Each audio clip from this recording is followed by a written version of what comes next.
Hey, folks, this is Steve for A Father's Devotions. And I thought I would just do a little ditty for you here. It's about 5:30 in the morning, Sunday morning, here where I live. And just a lot of things on my mind to the two or three listeners here that I have. But I'm reminded, and I have this on the door to a room in the house. It's Proverbs 3, 5 and 6, which reads, "Trust in the Lord with all your heart and lean not on your own understanding. In all your ways acknowledge him, and he shall direct your paths." And I guess I'm reminded, and this is an evolving message, by the way, but I'm reminded that the more that we include God in every aspect of our lives, the better off we are. And I know that that's difficult. Being part of the fallen human race and having a fallen nature myself, even as a believer, um, I often battle with that, with really including the Lord. But the promise is that he will direct our paths, that he'll be with us in what we do. We will have his blessing if we trust in him. Trust in the Lord with all your heart and lean not on your own understanding. Boy, that's a hard one too, isn't it? We're always trying to take control. We're always trying to steer the course. And I'm amazed. I mean, even in church work, that's really pretty much what we do. I think it just occurs to me that most of the time what we end up doing is just, I don't know, rubber stamping God's name on things that we do when we haven't really consulted him, when it's really just our way in the end, when it's kind of just the, I don't know, the cacophony of people agreeing in unison and then saying, well, since we agree in unison, well, that must be what God wants, when we really haven't taken the time to consult the Lord. I mean, really consult him. I suppose that's the reason why a fair amount of time, even as believers, we have failure, because we're not really consulting the Lord, and maybe we fool ourselves into thinking we are. I don't know, just some food for thought. Proverbs 3, 5 and 6. Trust in the Lord with all your heart and lean not on your own understanding. In all your ways, acknowledge him. And then here's the promise, and he shall direct your paths. That's where it is. That's hard, isn't it? I suppose that's the path of Paul. From the time that he was converted, when he was knocked off his horse onto his back and then blinded for, 3 days, and then, I don't know, spent years and years submitting to God, which included losing pretty much everything. I mean, that was Paul. Prior to his conversion, he was a well-to-do, upper-class theologian of theologians, PhD class.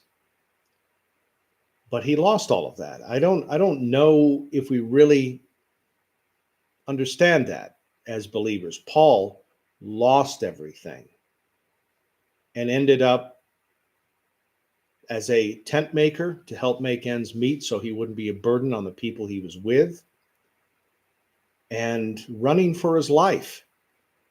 I mean, you heard it from Paul, and I've talked about this before, but in danger everywhere, in the country, in the ocean, I mean, in the city.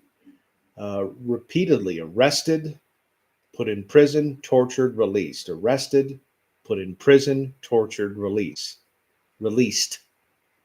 That was Paul. He was forced to trust in the Lord. Trust in the Lord and lean not on your own understanding. He had to do that. In all your ways, acknowledge him. He had to do that. And he shall direct your paths. And God did do that for him. That's the path of a believer. That's the daily dying to self that we do, those of us who know Christ. And I know I'm always doomsday, but I do believe that there are horrific times coming for the United States, folks. I don't really believe that we're going to get away from any of this as a country.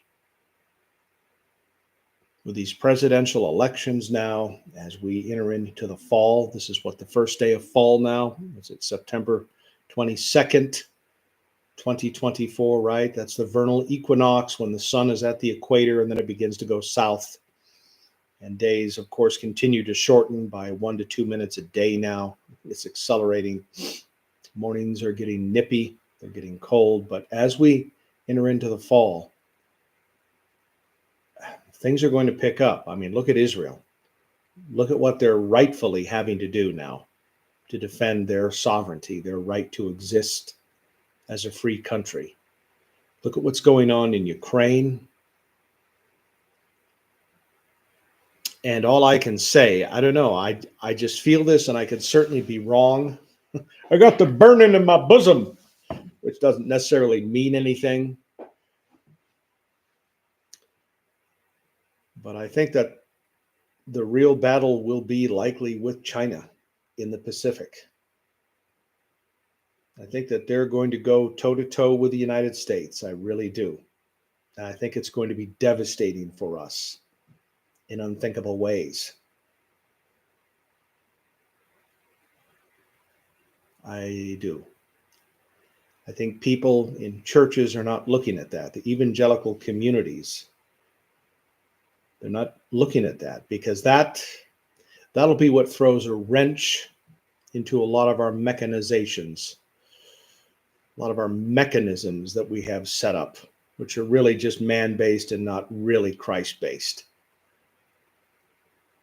Where we have our system and then, rubber stamp it with God's name to sort of make it legitimate or to legitimize it with one another. But I think that we're going to be driven again back to Proverbs 3, 5, and 6. Trust in the Lord with all your heart. We're not going to have any choice, and lean not in your own understanding. In all your ways acknowledge him, and he shall direct your paths. Paths. Did you get that? Plural. It's talking about people, but I think even individually, paths. We are complex because we're made in God's image. We have multiple things going on in our lives, but I think that we're going to be placed in that situation. Growth is not something that believers, in my opinion, do willingly. It's usually thrust on us when we have no other choice. And you either do or die. And I think that that's likely where America is going to be very soon now. I think as we continue to get into the fall, it is probable that things are going to continue to deteriorate in this country as we approach the elections. And I think too that China, that's where it is really, I think. The people that produce 80% of everything we consume now, the people that produce a huge amount of electronics, even for our missiles and things like that. Yeah, those people, I think that we're going to have a war with them. I think that's really what's going to happen. And I think that that'll make all the stuff going on in the Middle East and in Ukraine, which are more like fixing operations to tie down our resources and things like that, even though they may be legitimate wars. But I think that it'll make all of that look like a sideshow, like a clown show. And if America should lose this war and we're no longer a sovereign country, you have to understand that will have devastating ramifications for what happens internally here. Unthinkable. And I think everybody knows where I'm going with that. And I think it will be unthinkable and devastating for Western Europe, England, France, Germany, Poland. Devastating and unthinkable for NATO, for Ukraine, for Israel, should the United States lose its sovereignty. But I do believe that that's where we're headed now. And when this happens, you won't have internet anymore. All the Facebook, YouTube nonsense will go down and probably stay down for the foreseeable future. And if it ever does come up, it won't be what it was. And if the internet comes up, it won't really be what it was. But I think that the United States is going to be challenged now. And I think a lot of the moral relativists that are out there, even in the church, will soil their pants in what's coming. And we're going to have to be people in our churches who really take to heart Proverbs 3, 5, and 6. And I'll say it before I finish here. I'll end this now, right?